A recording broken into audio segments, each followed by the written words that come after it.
เอาระบาดให้เด้อขอบใจนะเอ้ยใจจะไปตันเราเลยให้ข้าวเพิ่นถุงนึงบ่ไรเองเนาะข้าวถุงนึงกินได้หลายมื้ออยู่ดอก3คนถุงละ5โลพี่น้อยเนาะข้าวน้ำจะมีแบบว่ามีกินบ่หรือว่าหาซื้อกินคือกันข้าวน้ำเฮาว่างเฮาซื้อแล้วเนาะซื้อคือกันไม่ได้พ่อแม่กับปั้นให้เห็นพ่อแม่เราไม่ได้ปั้นได้ลายปั้นได้พ่อแม่อีต้นลูกคือกันเน้นพ่อก็เท่าแม่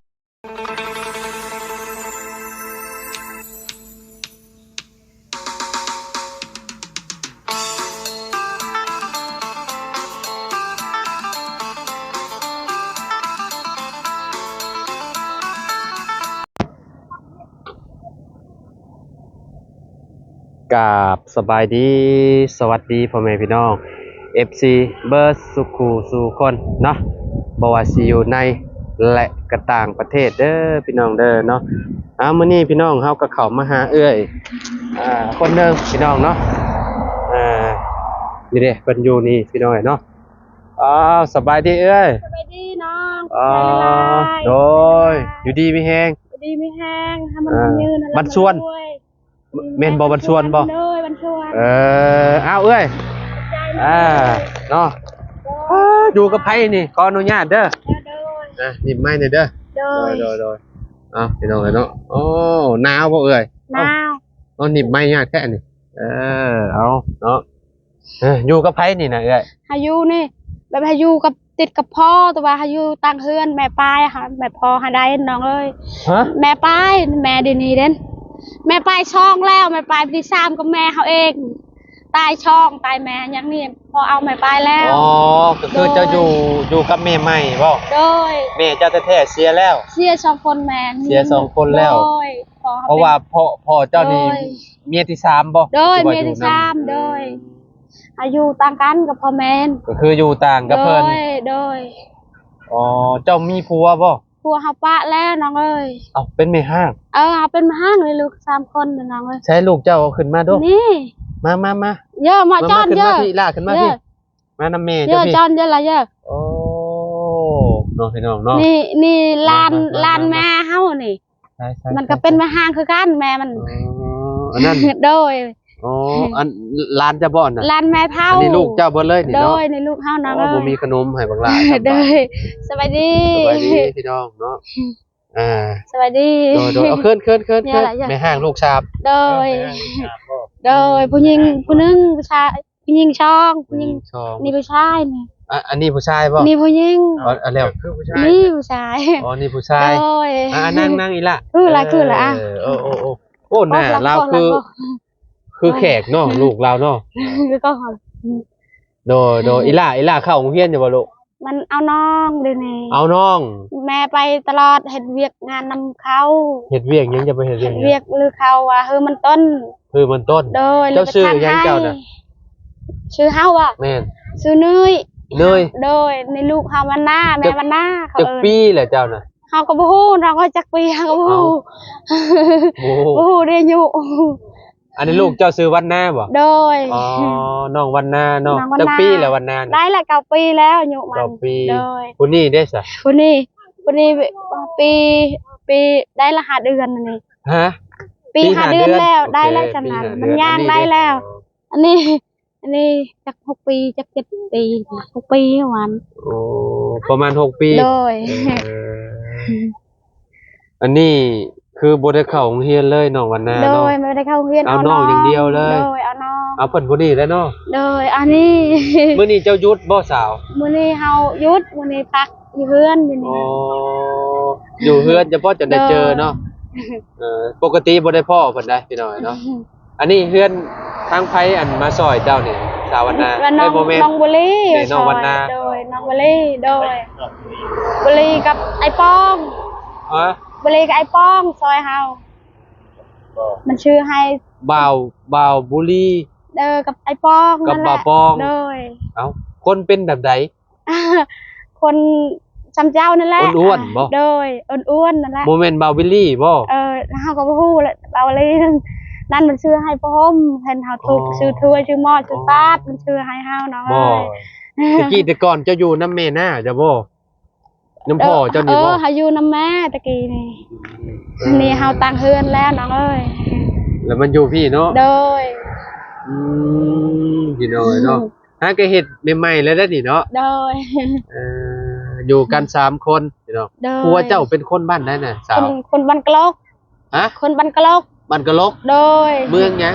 เชโปนนี่บ่ มุสโบนนี่แหละ ไปทางไหน ไอ้เพิ่งบ้านแจ้งบ้านแจ้งจองมันบอก กายบ้านแกงจองทางแวกระจอย แจ้งจองขึ้นมา ทางแวกระจอยนี่น้องทางแวทางนี้เบื้องนี้ บ้านกะลก บ้านกะลก ลูก โดยกะลกในน้องเอ้ยกะลกใน เนาะ โด โอเค ยคุณและบ้านเฮา เป็นเอาได้คือว่าอันนั่นบ่สาว เป็นจังได้คือว่าได้เลิกลากัน เลิกลาค่ะแบบเฮาละบ่ได้อดทนกลัวก็ กลัวก็มันหายผิดกันตลอดคือว่าเฮาก็บ่ได้อดบ่ได้นั่นน่ะน้องเอ้ยนั่นเฮาปะกันกับกลัว อ๋อนี่ยังบ่ได้ปานมบ่ลูกนี่ ยั กิ ง นนมอยู่เนาะ ยังกินนม ให้ลูกเรากินนมก่อนพี่น้อยเนาะพี่น้อย ได้ เนาะตอนนี้ แม่มาก็ คนน้อยก็ เอาก่อนแล้วก็แกนยอดแก้วก็ก่อนอ่อนแก้วล่ะ ว้าวเริ่มว้าวได้แล้วบ่ ยังไม่ได้ ยังบ่เนาะ เอิ้นไปชื่อแม่มันฮู้น้องเอื้อยมันฮู้ บ่แนะนำโตแล้วมึงด้วยล่ะ นี่ยัง ฮะ อันดับแรกบ่ให้ว่าแล้ว เราว่าอย่างนั้นกิน มันว่าเฮาบ่ทันอาบน้ำ เฮายังบ่ทันอาบน้ำเจ้ายังบ่ได้อาบน้ำบ่ ตอนแรกอาบน้ โอ้เราฮู้เลยได้พี่น้อยเนาะเอาน้องเมื่อยบ่อีล่ะ ำ เมื่อยตลอ มัน ด ใช้เพลตลอดนางมันให้ พี่น้อยเนาะแต่ละมื้อคือแบบเนาะคันว่าแม่บ่อยู่เราก็มีแต่เอาน้องเนาะ มันไปมันเมื่อได้บ่ เขามือเฮาไปมันมือเฮาไป ยามเพิ่นอยากกินนมกินอย่าง เอานมใช่ไหม มันไม่มีเงินซื้อน้องมันอยู่อดทนแหละ มันอดเอาโดย โอ้ นี่ใหญ่ใครน้องเอ้ยยังน้อยแล้วมันอด คือ อ่ะ ว่า มาไอ้โคมาไอ้ คือว่าเก่งอยู่เนาะโอ้เราเห็นแม่เราก็อยากงอแงแล้วเราก็อยากกินนมเนาะ แม่นนอนมันจะได้นอนแล้วอยากนอนแล้ว โอ้ย ได้แล้ว อยากนอนเนาะก็คือสาเหตุที่เลิกลากับสามีคือแบบเพิ่นมีเรื่องราวกันตลอดกับเจ้าเนาะคือแบบเจ้าก็บ่อด แบบเฮาบ่ได้อดน้องเอ้ยเฮาอดบ่ได้แบบผิดกับพัวเจอพัวหายเห็นพัวอะไรนี่ชิเมื่ออดบ่ได้ แต่เก่าจะไปอยู่กับปัวเนาะ โดย11ปีอยู่น้ำพัว 11ปีบ่ไปอยู่ โด กับปัวย 11ปี ตัวได้นี่ พี่น้อยเนาะคนน้อยนอนแล้วบัดนี้ โด เนาะ ย เมื่อกี้นี่จงใจงอแงจากนอนเนาะ นอนแล้ว แต่ละมื้อก็คือเนาะมาค่ำเนาะมื้อนี้หยุดงานเนาะ โดย น้องเพิ่นนี่ก็เก่งเนาะอายุแค่9ปีแล้วเนาะเจ้า โด เนาะ ยกาแฟแล้ว 9ปีนี่ก็ยังเอาน้องเก่งขนาดนี้พี่น้องอยู่บนมือบนเว้นเลยกับเด็กน้อย โดย เด็กน้อยต้องทนนะลีล้อนี่เนาะอันนี้ฮู้ความลาวจะบ่นี่ บูนี่โด บู๊ ย เลยเนาะ แต่ว่าอันนี้ก็ฮู้อยู่เล็กน้อยเนาะ โดยนี่บู เข้าโรงเรียนเนี่ยเด้อ ปีหน้าก่อ ปี น หน้าไปเข้าโรงเรียนเด้อ นี่น้องยังน้อยเดี๋ยวนี้ น้องก็กับปีปลาย โดย เนาะแม่เพิ่นไปเฮ็ดเวียกบัดนี้ เฮ็ดอีกตลอด ก็เลย เลี้ยง บ่ ลู ได้ ก เข้าโรง สาม เรียน คน เลี้ นี่ ยง น้อ ลู ง ก เอ้ ชาม ย ในห้างลูกชาม โดย ผัวเจ้าเฒ่าบ่เอ้ย อยากบ่ได้เท่า ฮะ บ่ได้เท่า บ่ได้เฒ่า โดยบ่ได้เท่า จำได้ คนนม นมซ้ำๆเมานี่บ่ นี่น้องเอ้ยนี่มันอายไปเอ้ยอัน ฮะ คือนี่น้องมันอายเอ้ยมัน อ๋อก็คือเรานี่รุ่นน้อง โดย ผัวเจ้าน่ะรุ่นอ้าย โดย แต่ว่านุ่ม โดยมันนม จักปีเอาผัว เขาก็ เจ้า บ่ฮู้ พ่อบ่30 ฮอดเอ้ย30น้อยสำนั้นแล้ว 30เนาะจำกันแล้วสักคนก็30ปลายเลย เฮาก็บ่ฮู้นั่นแหละเว้าได้แล้ว35สำนั้นแหละ จำกันกับข่อยผัวเจ้า เฮาว่าเจ้าบ่ได้เห็นแท้ เอ้าข่อย35ปีเจ้าได้บ่40 จักเฮาฮู้แหละนะ บ่เกิน30ป้ายแล้วเนาะแล้วเนาะ อยู่ในประมาณเดียว ประมาณ ซ้ำกันนี่แหละเนาะ ประมาณ เจ้าไป ล้าน ซ้ำกันพ่อกับผัว สำคัญแหละ จะมีพี่น้องจักคนก็สาว เฮาพี่น้องเฮา แม่น พี่น้องคือแบบสมมติว่าเฮาพ่อกับแม่คิงๆนั้น3คนไอ้น้องบัดคนเนาะ แม่ยังแม่นี่5คนเฮา3คนเป็น8คนพี่น้องเฮาผู้ชายชอบ ก็คืออันน่ะแม่เจ้าได้ฮะ3คน แม่นบ่ เฮาแม่ก แม่แท้ๆเจ้าน่ะ โดย3คน แล้วก็แม่ใหม่เจ้าอีก แม่ มี ใหม่อีก5คน 5คนอีก แปดนี่แม่ใหม่อีก แม่ ผู้ ใหม่ หนึ อี ง ก แม่ใหม่อีกผู้หนึงล้านผู้หนึงแม่ใหม่ ได้เท่าใดแม่ใหม่นี่ แม่ใหม่นี่ลูกผู้หนึง ได้ลูกผู้หนึง ได้ล้านผู้หนึงแม่มันก็เป็นแม่ห้างลูกแม่เฒ่าเฮา อันนั้นผู้ใหญ่ โดย อัน ผู้ นั้ ยาน ก็เป็นน้องจะบอก น้องเฮาบอกเจ้าเห็นเป็นน้อง เป็นน้องแท้ๆ โดยน้องแท้ๆกกแม่ป้ายเฮานั่นแหละ ก็จังว่าหน้าตาคล้ายๆกันเนาะ คือน้องฮาลีมันอยู่วันเข็งทองมันเอาผัวเอ้ยเฮาอยู่บันดุงนี่ ถึงนอนแล้วหมด นอน หน้าตาเนาะอันน่ะอยากคือแขกเนาะเป็นคนนี้เนาะ คนอินเดียบ่ คือคนอินเดียไปหน่อยเนาะหน้าตาเราทางน้อง แต่ ยัง ว่า ก็ ลูกครึ่งจักผัวได้ผัวเจ้าเป็นคนแขกบ่ ผัวเฮาว่าคนวันกะลุกวัน ถึงจะลุก เรียกว่า โดย เรียกว่าพ่อเป็นครึ่งนะ ก็เป็นลูกครึ่งวะลูกครึ่งแขกวะ ลูกครึ่งแขกเนี่ย ประเดี๋ยวเราอาบน้ำเราคือจีเกี่ยงกว่านี้ได้หน้าตาแล้วเนาะเป็นคนแบบงามเลยคือ ยังบ่ได้อาบน้ำ ยังบ่ได้อาบน้ำ ยังบ่ได้อาบน้ำเราคือน้อยเนาะ เมื่อวานนี่อาบแล้วบ่ อาบแล้วยังตอนแรกมาอาบน้ำ ไปอาบน้ำจะใช้ชนจอยกินน้ำจะใช้ น้องอยู่ห้วย น้ำห้วย โดยน้ำก็บ่มีพอเท่าบ่มีน้ำกินน้ำห้วยแบบคนอยู่เทิงนั้นเขาซักจักมันยังเขาซักน้องกิน กินบ่มีกินน้ำ จักขี่ยังลงมาแล้วเนาะ โดยน้อง ขออนุญาตพี่น้องเนาะ กินน้ ตักมากิน ำโดยตักแล้วกิน ตังมากินสุดยอดตักก็กินเนาะ โดยน้องมีน้ำน้องทุกเลย ไปอาบอยู่พุ่น โดยไปอาบอยู่ห้วยพอเท่ากันยังบ่มีดินท่านมันลูกลาย เพราะอันนี้เจ้าอยู่ดินไม่ใช่ดิ ดินนี่ดินเขาเบื้องนี้พอเท่าเขาหายพอเท่าแล้วท่านเขาหายเอื้องนี้นี่คนเอื้องเขาดิน มี เขา แล้วมี โดย ผู้ใหญ่ใจะดีเพิ่นปลูกเรือนให้เนาะ โดย มีเรือนอยู่เรือนเซา โดย ตะกี้แต่ก่อนเพิ่นไปถ่ายเจ้าอยู่ใช้จังได้มาปลูกเรือนให้เจ้า เอาดินนี่เอื้องนี่ แม่นเพิ่นถ่ายเจ้าอยู่ใช้ตอนแรกๆน่ะ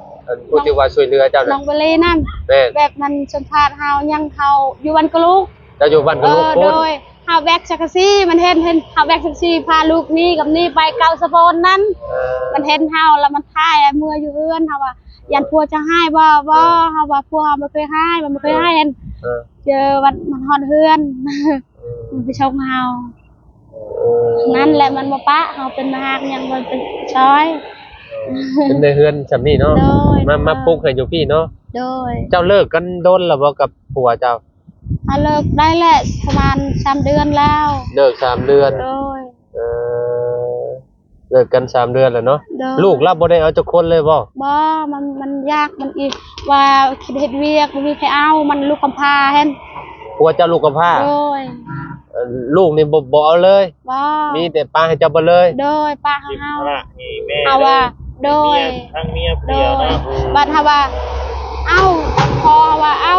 บ่ได้จะเอาบ่ลูกเอ้ยลูกเอ้ยจะเอาผู้ชายแล้วเอาผู้หญิงบ่เฮาบ่ได้เอาพอเฮา และ เฮ็ดเวียกเฮาบ่ได้เอาลูกมันเว้า แต่เพิ่น โดย เพิ่นไปหาเงินเพิ่นก็ส่งเงินให้ลูก โดย นี่ยังใช้อยู่บ่ บ่มันบ่ได้ชงงาน บ่ได้ส่งเงินก็บ่ได้ส่งให้ โดย ทั้งลูกเลย โดย มีแต่หากินเพิ่นเองเนี่ย โด ก็ ย แล้ว มันหากินเอง กุ้งจะปากจะคลองนะ โด จ๊ะ ยเนาะ มีแต่เจ้าผู้เดียวเนาะ ภาระเนาะ มีแต่พอเดียวเฮานั่นแหละ เลี้ยงลูก โดย 3 คนเลย ลูก3คนพอเดียวเฮานี่แหละ เก่งเนาะเจ้าคือเก่งเด้เลี้ยงลูก3 คน น้องเอ้ยเขามั่งแล้วน้องเอ้ย เขามั่งไปว่าหยังเขามั่ง โดยเขามั่งแบบว่าพัวไปเอาลูกผู้เดียวก็บ่ได้เอาผู้หนึงก็บ่ได้เอาว่าป้าให้ผู้เดียวเฮาเขามั่งแล้วอยากทิ่มอยู่ใส่ลูกน้องเอ้ย คิดค่ายคือแบบสิทิ่มก็ทิ่มบ่ได้แล้วจังได๋ก็ ลูกเนาะ โดย จังได๋ก็เป็นลูกเฮาว่าซั่นซะเนาะก็เลยแบบ จักสิปะให้ไผคะแนนว่าพัวบ่เอาเฮาก็ต้องจำเป็นต้องเอามาเลี้ยงเบิด โด เนาะ ยต้องเบิ่งต้องแยงต้องเลี้ยงแบบใดน้อยกับลูกกินผู้เดียวแม่กินซะหน่อยก็ได้ โด แพ ย งลูกน้องเอ้ยจังสิทิมสิไทยเด้อบ้านไทย อย่างไรก็เป็นลูก โด เนาะ ยค่ะเขาว่างแล้วผู้เดียวเฮาเลี้ยงกลุ่มละจักแล้วเขาว่าง คันว่ามีคนอยากได้ไปเลี้ยงเจ้าสิให้เพิ่นบ่ลูกเจ้า คันเขาไปคอเฮาจะได้เด้อเราบ่ได้ให้แล้วจะได้แล้วลูก เขาเลี้ยงใหญ่เลยเนาะ โดยเลี้ยงใหญ่แล้วแบบลูกยังแต่ บ่ตอนยังแดงๆนี่ได้บ่สมมุติว่าคนนั้น โด เพิ่น ย อยาก คั ได้ น ไป รอ เลี้ยง ไปสมมุติเดือน1 2 เดือนเขาไปคอเฮาให้ไว้เขาว่างแล้ว นี่ใหญ่เลยเฮาบ่ได้ให้ ใหญ่ดี โดย บ่ให้เนาะ โดยน้องบ่ให้แล้ว บางคนบ่ได้มีได้พี่น้องบ่มีลูกแท้ โดยแม่ ๆอยากได้ก็บ่ได้ โยแม่นแหละ เนาะ คือนี่เทวดาเพิ่นเบิ่งนะพี่น้องเนาะ โดย แต่ว่าเด็กน้อย เราก็บ่ค่อยได้เป็นไข้เป็นหยังบ่ ลูกเจ้า ลูกเฮามันคล้ายแหละ ตอนนั้นมันคล้ายมันเป็นต้มตีนมือมันมดโตมันโดยทีนี้มันเช้าแล้ว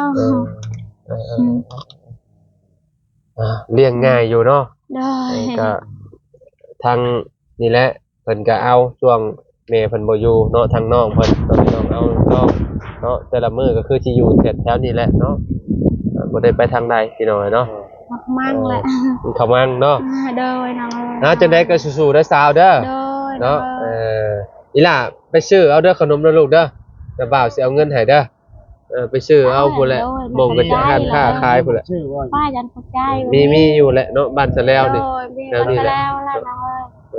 ง เอาละบ่าวเอาให้เด้อ เข้าใจน้องใจอย่าไปตันเราให้ เลยอ้าว ให้ข้าวเพิ่นถุงหนึงบ่ไล่เองเนาะ โดย ข้าวถุงหนึงกินได้หลายมื้ออยู่ดอก3คนถุงละ5โลพี่น้องเนาะ ข้าวน้ำจะมีแบบว่ามีกินบ่หรือว่าหาซื้อกินคือกัน ข้าวน้ำเฮาว่างเฮาซื้อแล้วน้อง ซื้อคือกัน ไม่ได้พ่อแม่กับปั้นให้เห็นพ่อแม่เราไม่ได้ปั้นได้ลายปั้นได้พ่อแม่อีต้นลูกคือกันเห็นพ่อก็เท่าแม่ก็เท่าแล้วเห็นแม่ไป โอเคเอ้ยซุมเฮาไปปะแล้วเด้อมื้อนี้เด้อ ขอบใจน้องขอบใจละลายขอบใจละลายมันลำรวยให้มันยืนเวลาเด้อดีมีแห้งลำรวยให้มันยืนไอ้ต้นเฮาโอ้ยเฮามีแห้งเลยขอบใจเด้อขอบใจละลาย ไปพี่น้องเนาะไปเลยเด้อเอ้ยเด้อเอาสบายดีเด้อไปเนาะพี่น้องเนาะขอบคุณผมให้พี่น้อง FC บัสกุลคนขอบคุณทางเมย์ใจดีเนาะที่ฝากเงินมาให้ซื้อข้าวแหละเนาะพี่น้องเขาก็ได้เอาให้ครอบครัวเพิ่นพี่น้องเนาะแล้วก็น้องๆที่ว่าขายน้ำมงน้ำไม้ข้างทางพี่น้องเนาะเพิ่นไปขายน้ำไม้แล้วเพิ่นก็ไปซื้อข้าวพี่น้องเนาะเอาขอบคุณหลายเด้อขอให้อยู่ดีมีความเจ็บบ่ให้ได้ความไข้บ่ให้มีเด้อปรารถนาสิ่งใดก็ขอให้ได้สิ่งนั้นเด้อเด้อเนาะสำหรับคลิปนี้เนาะขอกล่าวคำว่าสบายดีเด้อพี่น้องไว้พบกันใหม่เด้อเบ่ทุกคน